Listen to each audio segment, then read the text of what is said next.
I'm inside and I got issues. Oh yeah, those are good because of all the benefits. Now there's none of that. Today's issue is Butch Killigan Volume 1. Story and art by Sven Stoffels. I'm gonna be grading this on the sound scale. S for story, A for art, L for lettering, A for action, and D for drama. And as always, I'm gonna be spoiling the entire thing, so don't go complaining when I spoil it. What is this book grade? Chapter 1, Dawn of Deliriation. Butch Killigan is a speeding cop who deals with a bunch of crimes in Ultra City. It's sometime in the 21st century, but whenever the year is marked, it's marked with the 20XX. He drinks and drives and uses being a cop as an excuse to be driving all reckless. The numbers read out are cries to help to him. That's his character motivation for being a cop. He does a 180 drift, and that causes his partner to get coffee spilled on his lap, but his partner also do be asleep. Killigan accepts a 969 at the Ultra City port. His partner be like, wait, why are you drinking and driving? You want me to breathe into this breathalyzer? You should be sober. Why are you not sober? And Butch Killigan's like, well, I could tell them that you're sleeping on the job. And it's like shoved into the back of his throat via the inertia of Butch Killigan driving, forcing him to be able to breathe on the breathalyzer so he can unlock turbo mode and go very fast. At this port, there is a deal going on with a masked man. Well, multiple masked men to be specific. They all argue about who's going to deliver the money, who's going to deliver the package first. And there's this guy who's like, hold on, you guys. This is super tense of a situation. Can we all just chill out? Hold on, let me tell this joke. He tells the joke. He's like laughing by himself. Ha, ha, ha, ha, ha. And Butch Killigan, he crashes his car, lands it right on top of him in a very Looney Tunes comical style. And then Butch Killigan kicks the door out. And he's like, I'm gonna go bang and bang. And the way that he is copping around, he says really silly puns before doing some crazy stuff. My favorite is when he's like, I think you could use a brake. And he breaks that guy's back, and it's pretty friggin' awesome. So of course, we got these suitcase people.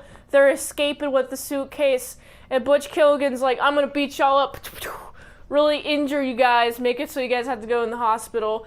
And there's this one guy that he's about to give a bruising to, break his spine or whatnot, when his officer partner is like, hey, wait, no. Don't you know that that's a guy undercover? You gotta chill, man. Butch Killigan's like, all right, I guess I'm just gonna go look for that guy.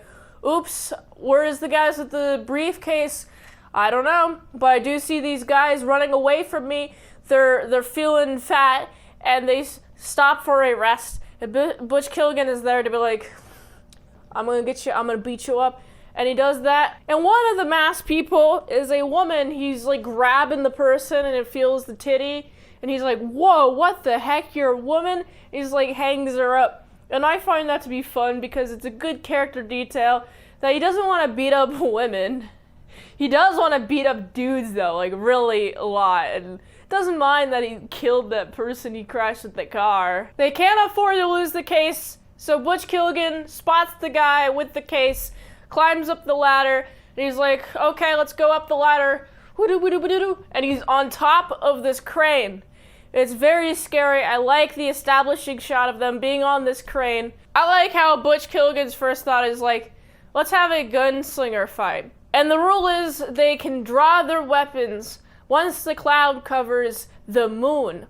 And they're waiting, and it's a pretty comedic beat setup with the paddles and everything. This moment is very funny because Butch Killigan is also the type to be like, you know what, I'm just going to pull out my gun early. There's this new protocol that Butch slept through the meeting of that explained this new protocol that you can't draw your weapon unless there's deadly force. So they have to shoot you first, which could kill you, before you have any chance to grab your weapon and shoot them.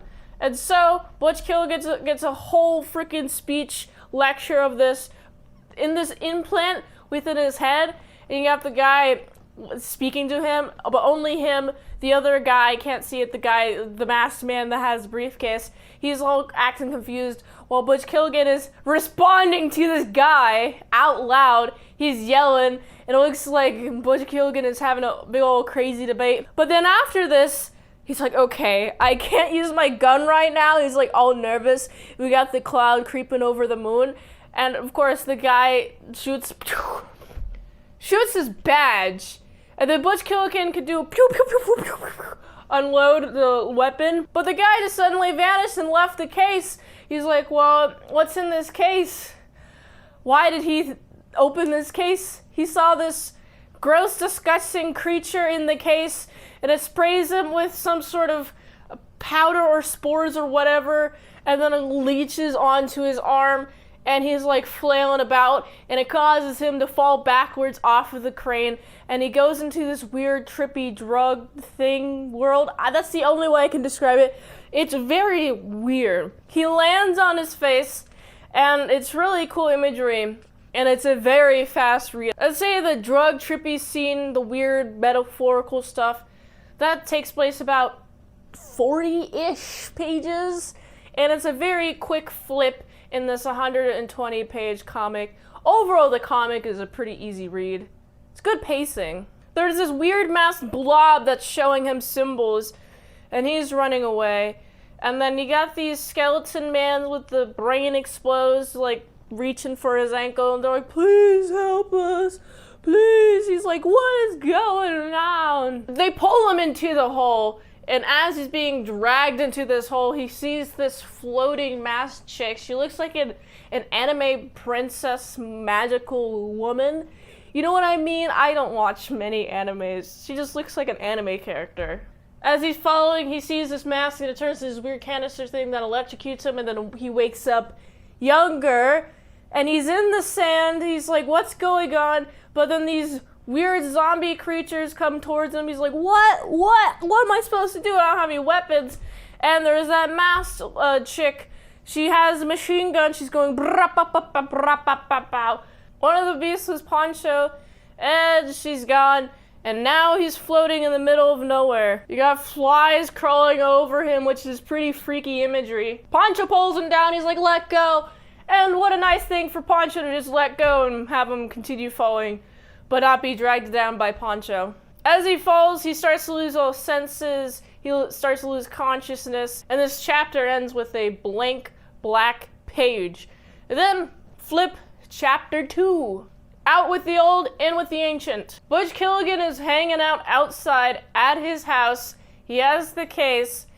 And his pregnant wife is like, oh, I didn't see you come in. And she's such a cutie. Her name is Cheryl. I love the way that she's drawn. She's such a loving partner. She's like, I just want to see you happy, Butch Killigan. And Butch Killigan's like, oh, man, what is the baby girl going to be like? Ooh, feisty. Okay, it's kicking. It's big kicking, right? I like this a lot. This beautiful moment. It establishes what Butch Killigan has. He has a pregnant wife. He has a baby girl on the way. She starts spewing like blood maggots everywhere. And the masked man appears behind her, is like, ugh, don't you just hate humans? Don't you just hate organic life? It's so gross. It's so liquidy. It's so moist. That's not the exact words, but he absolutely despises it. He despises all bodily liquids, bodily functions of any kind, including reproduction.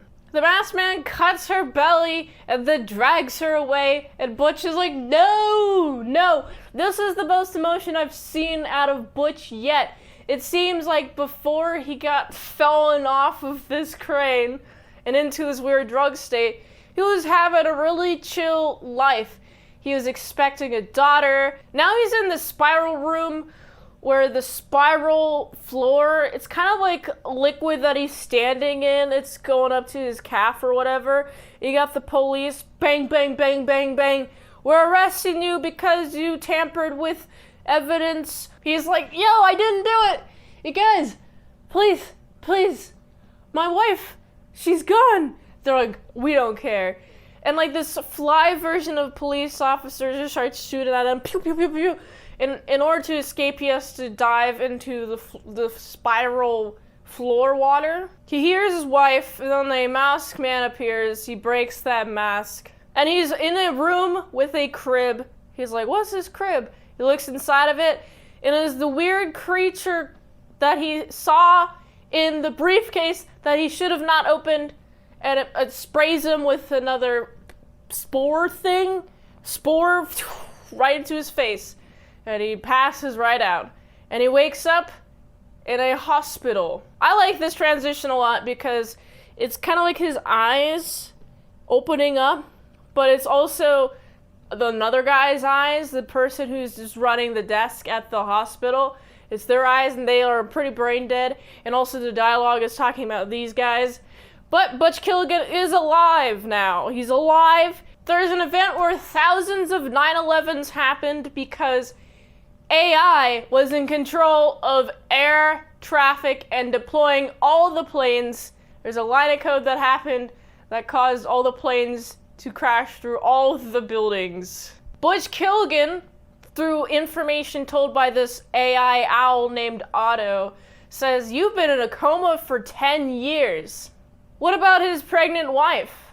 In this terrible city, well, not pregnant anymore, 10-year-old daughter in this dangerous city. I'm scared for their safety. I'm excited to see what happens in Butch Killigan 2 because there's like a heavy implication that they're not safe. Who would have taken care of them while Butch Killigan was in a coma? I also appreciate her for not pulling the switch, pulling the cord, pulling the plug, that's what it is, pulling the plug. And then the book ends in this narration style that's promoting Butch Killigan 2, which I am excited to read. And that is the story.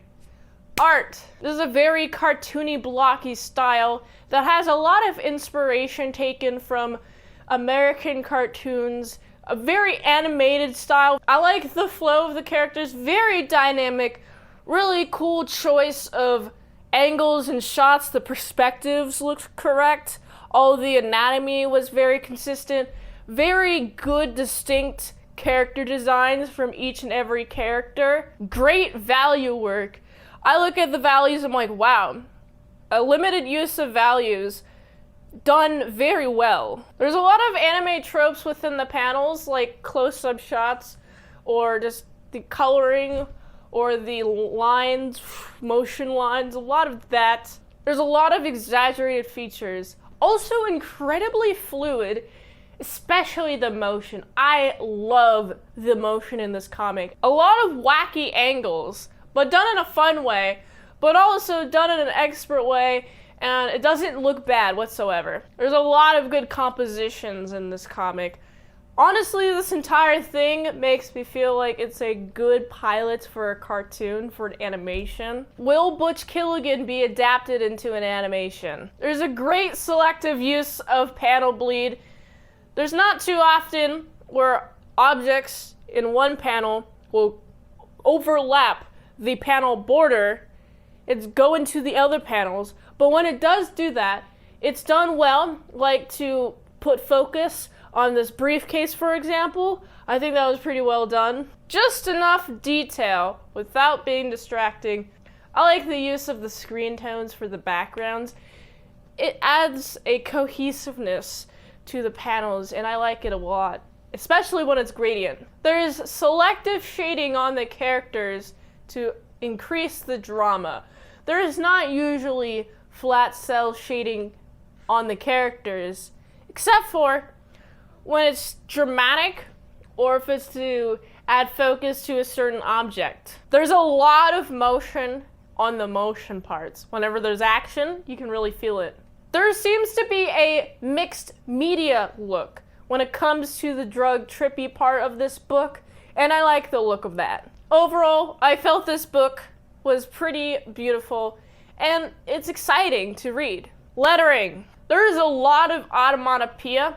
I also noticed there's a lot of English onomatopoeia and some Japanese onomatopoeia, but the Japanese onomatopoeia is very specific to people who don't be speaking English. They use Japanese. But the rest of the onomatopoeias, people who be speaking English, they get English onomatopoeias. I just love the use of different fonts and type textures, if you know what I mean. Check this out. This is beautiful. This is a great way to show that you can't tell what somebody is saying right here. I look at this and I hear digital noises. I wish there was more consistent spacing in some of the lettering in the text bubbles, or better shaped text bubbles. But I do appreciate the lots of different styles of the text bubbles, and a lot of different fonts of onomatopoeia were used. Each character has their own voice, but not in a super obvious dramatic way, and the placement of the text bubbles are nice and easy to read. Overall, it's a pretty easy read to book. Action. There's a lot of action in this. It felt very fast to read this because of how much action there is, especially with the drug scene. The action feels incredibly fluid. Overall, it's just super fun and comical. Most of the action is in the first half, very lighthearted tone. Not as much action in the second half, where it takes more of a dramatic tone. The action in the second half is mostly metaphorical and seeing weird stuff, including strange monsters that he has to fight. I like the sudden tone shift between the first half and the second half of the book. The first half having a lot of action, and overall, it feels refreshing. Drama. A lot of the drama is heavily in the second half, although there's an uneasiness to living in the city as there seems to be a lot of high crime. The cops have been trying to get these masked men for a long time, but Butch Killigan, he had to fall from that crane. He almost got them though. If only he just took the case and didn't open it, he wouldn't be in a coma for 10 years. He could have been there to help raise his daughter, but because of his carelessness, he's been absent for 10 years. For a child, that's all that they have. That's all the frame of reference they have for the world. So you're pretty much a stranger to her. His drug state first shows him young and defenseless until this little girl comes and shoots the monsters and saves him. And then there's basic fear stuff like bugs crawling all over you, and also your partner at work literally pulling you down. And then it covers more deeper fears, like not being there to help raise your child or to protect your child and wife from all of the criminals in this very dangerous city. He's also afraid of being arrested for doing contamination of evidence of spoliation. You can't spoliate. You can't do that. And seeing a monster in the crib is this fear of raising a monster because of his absence. I guess it wouldn't be raising if he's absent. Some of these drug sequences are very obvious about which are his fears, but there are other things that I don't quite have a grasp on. But overall, I like the deep dive into Butch Killigan, and I want to know more about his character. So, what does this book get on the salad scale? I was pretty satisfied reading this book. I kept flipping the pages. I was not bored. I was actually quite entertained, and I'm excited to read issue 2. It's very high-paced, fast action, lots of good drama. I was surprised as to how deep this is, and overall I enjoyed it. And so I have to give the story, it's a 4. Art. There's a lot of personality to this art, clear knowledge of anatomy, character design. Everything just looks very distinct. It's very polished. I love the motion lines. I love how dynamic everything feels like in this book. And I like the art style. And I like how consistent the art style is. I also like the screen tones. I like them a lot. And I also like the multimedia look of this. It feels neat. There's a lot of personality to this book, and it makes me want to read more, especially with the art style delivering a pretty good story. I'm gonna have to give the art, it's a 4. Lettering. I appreciate the amount of onomatopoeia there is. There could have been better use of the shapes for the text bubbles, but I like all the different types of text bubbles, and also the words within the text bubbles I feel like could have been formatted better in some places, but overall was pretty good. Also, the placement of all the text bubbles on the page made it pretty easy to read, and the panel layouts relative to the text bubbles were pretty fine. Nothing remarkable to mention about the panels. They were done well. It's easy to ignore the panels, which is a good sign, because you shouldn't notice the panels. You shouldn't notice the text bubble placement, which I didn't, which means that it flowed and it was easy to read. I like the different characters. I like the different ways in which they speak.